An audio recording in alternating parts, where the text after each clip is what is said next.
Today, I'm going to share with you 5 tips on how to grow your mobile food vending business much faster. Stay tuned.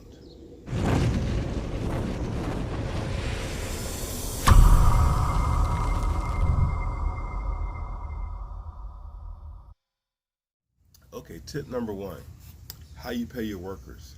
I generally pay my workers a flat fee, $100 a day.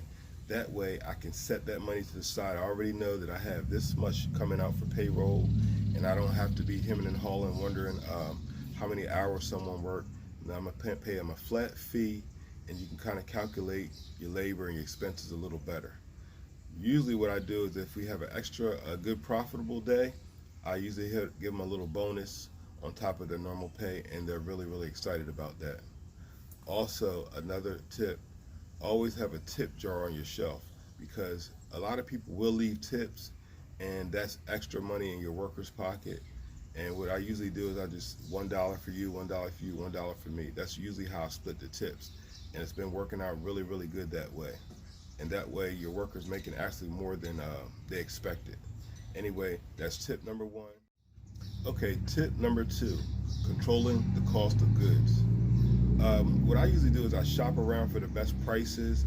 You don't want to just go and buy the first thing you see. What I try to do is I try to find a place where I can buy everything, well, most of my supplies at one store. That way I'm not consuming all these shipping costs, because some items you have to get shipped because they might not sell them in your local area.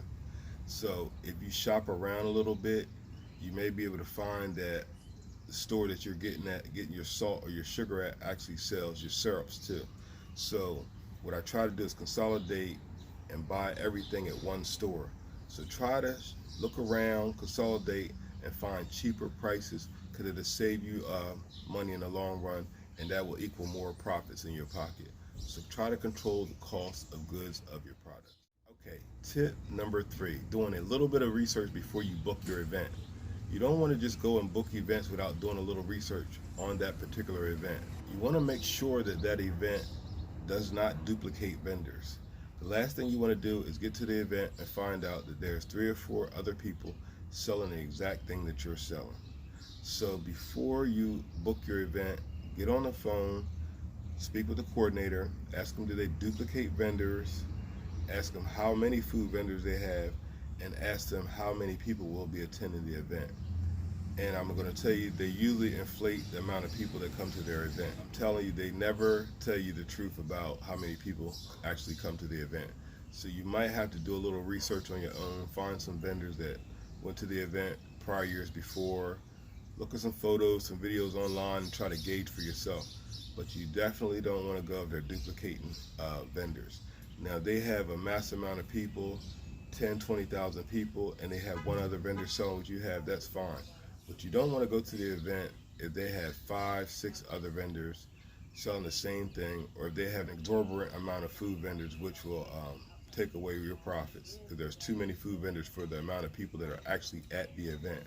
So always do your research on the event, and definitely make sure that the coordinator puts you in a good spot at the event. The last thing you want to do is get to the event and find out that you're in a terrible location and you're sitting around playing cards all day.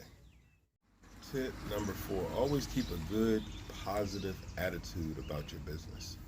Don't get down in the dumps just because you have one bad event, 2 bad events, because that next event could be the event that blows and sets your business on fire. You could go to an event, it's a dud, the next week it rains, the next week it rains, and then that 4th week you make $10,000. And then the next week you make $2,000, and the next week you make $4,000. That's kind of how it goes in this business. You have the ups and downs.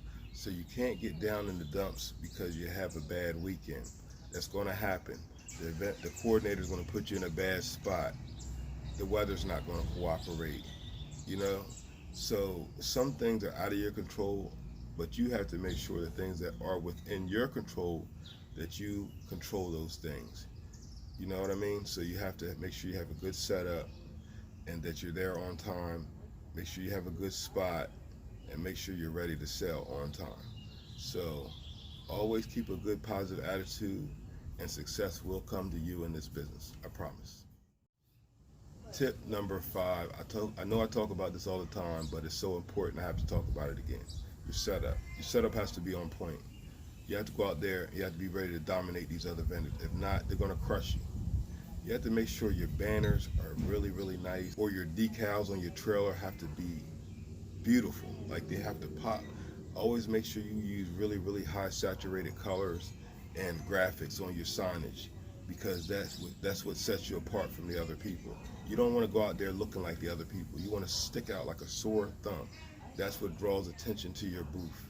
If you ever look at my setup in my videos, you'll notice that I stick out like a sore thumb.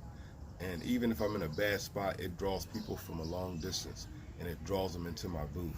So it can kind of set you apart from the other vendors. So always make sure your setup is right.